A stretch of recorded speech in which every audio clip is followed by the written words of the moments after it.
अन्नदाता है, वो अन्न के भंडार भरता है और अन्न जीवन देता है, इसलिए किसान जीवन दाता भी है। और ये हमारी सरकार का प्रधानमंत्री नरेंद्र मोदी जी के नेतृत्व में एकमात्र लक्ष्य है, किसान कैसे सुखी हो, उसकी समस्याओं का समाधान कैसे हो। माननीय अध्यक्ष महोदय, किसान की सेवा हमारे लिए भगवान की पूजा से बढ़कर है और इसी भाव से अनेकों उपाय प्रधानमंत्री नरेंद्र मोदी जी के नेतृत्व में ये सरकार अनेकों उपाय कर रही है। उनमें से एक उपाय है किसान का उत्पादन बढ़ाना। और मुझे बताते हुए प्रसन्नता है कि प्रधानमंत्री जी के प्रयत्नों के कारण देश के अन्न के भंडार भरे हैं। मुझे बताते हुए प्रसन्नता है माननीय अध्यक्ष महोदय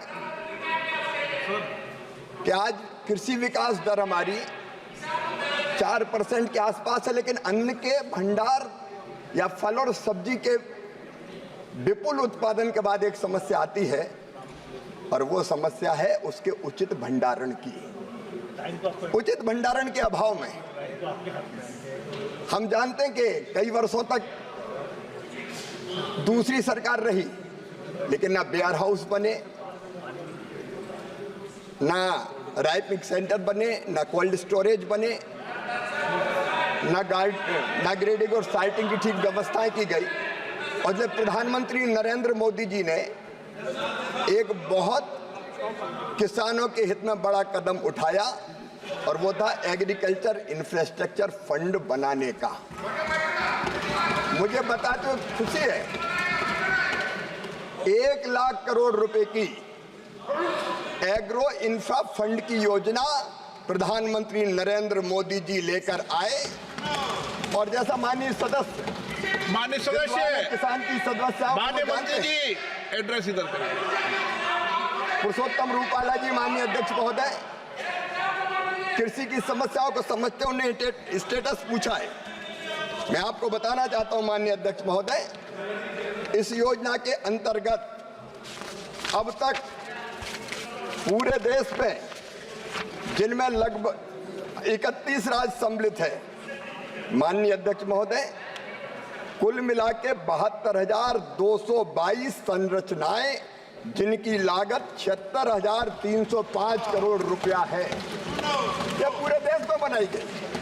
ये मध्य प्रदेश हो, महाराष्ट्र हो, उत्तर प्रदेश हो, पंजाब हो, राजस्थान हो, आंध्र प्रदेश, तेलंगाना, कर्नाटक, गुजरात, हरियाणा, तमिलनाडु, पश्चिम बंगाल में भी बनाई गई है, छत्तीसगढ़ हो, उड़ीसा, केरल, बिहार, आसाम, झारखंड, जम्मू कश्मीर, हिमाचल, दिल्ली, गोवा, चंडीगढ़, त्रिपुरा, चारों तरफ भंडारण की उचित व्यवस्थाएं की जा रही है। और इसके कारण किसान को औने पौने दाम पे अपने उत्पाद को बेचना नहीं पड़ता।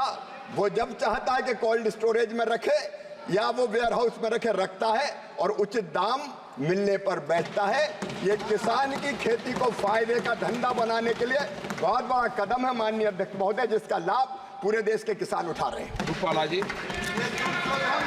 माननीय अध्यक्ष महोदय, मैं कृषि मंत्री का आभार प्रकट करता हूं कि उन्होंने विस्तार से इस विषय की जानकारी। आप विस्तार से क्वेश्चन मत पूछो, आप शॉर्ट में क्वेश्चन पूछो। एक लाइन में पूछूंगा सर कि प्रधानमंत्री जी ने हमारे किसानों को अन्नदाता के साथ साथ ऊर्जादाता बनाने का भी विषय रखा है और संकल्प किया है। इसी योजना के तहत उसी दिशा में क्या प्रगति हुई है वो मैं आपसे जानना चाहता हूँ। माननीय अध्यक्ष महोदय, प्रधानमंत्री जी बहुत विजनरी लीडर हैं। उन्होंने संकल्प लिया है कि अन्नदाता को ऊर्जादाता बनाएंगे और ये कुसुम योजना, जिसके 3 कंपोनेंट हैं, कुसुम ए, कुसुम बी और कुसुम सी। कुसुम ए में अगर बंजर भूमि पर कोई सोलर पैनल बिछा के बिजली उत्पादित करना चाहे तो कर सकता है। कुसुम बी के अंतर्गत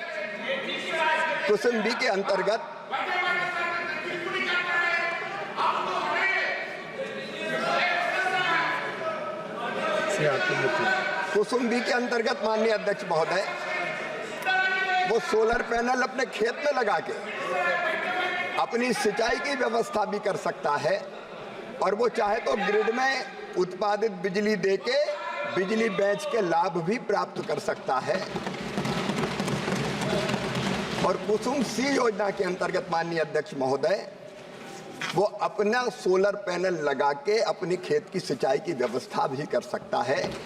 मुझे बताते हुए प्रसन्नता है कि कुसुम बी और कुसुम सी एग्रीकल्चर इंफ्रास्ट्रक्चर फंड की योजना के अंतर्गत सम्मिलित कर ली गई है, और कुसुम ए पर भी अभी विचार किया जा रहा है। मनीष जायसवाल। अध्यक्ष जी, मैं माननीय कृषि मंत्री जी का और प्रधानमंत्री जी का बहुत आभार व्यक्त करता हूं कि इस कृषि इंफ्रास्ट्रक्चर योजना के तहत जो इन्होंने किसानों को राहत दिया है। लेकिन मेरा एक सुझाव है अध्यक्ष महोदय, आपके माध्यम से मैं माननीय मंत्री जी तक ये सुझाव पहुंचाना चाहता हूं कि सेलेक्टिव एरिया, जैसे हमारे झारखंड में टमाटर की खेती बहुत होती है। दादा, किसान के बारे में बात हो रहा है, दादा थोड़ा सम्मान कीजिए अन्नदाता का। किसान के बारे में बात कर रहे हैं हम लोग, थोड़ा सम्मान करिए दादा उसका। अध्यक्ष महोदय, मैंने आपको पहले भी आग्रह किया है, माननीय सदस्यों को भी आग्रह किया, विशेष रूप से माननीय मंत्रीगणों का आग्रह किया है, कोई भी बैठे बैठे कोई भी टिप्पणी कर रहा है, आप उसका जवाब नहीं दें। और माननीय सदस्य भी क्यों जवाब दें? आप तो प्रश्न पूछे सीधे मेरे सवाल। किन्हीं लोगों की आदत है, उनकी आदत में सुधार नहीं हो सकता।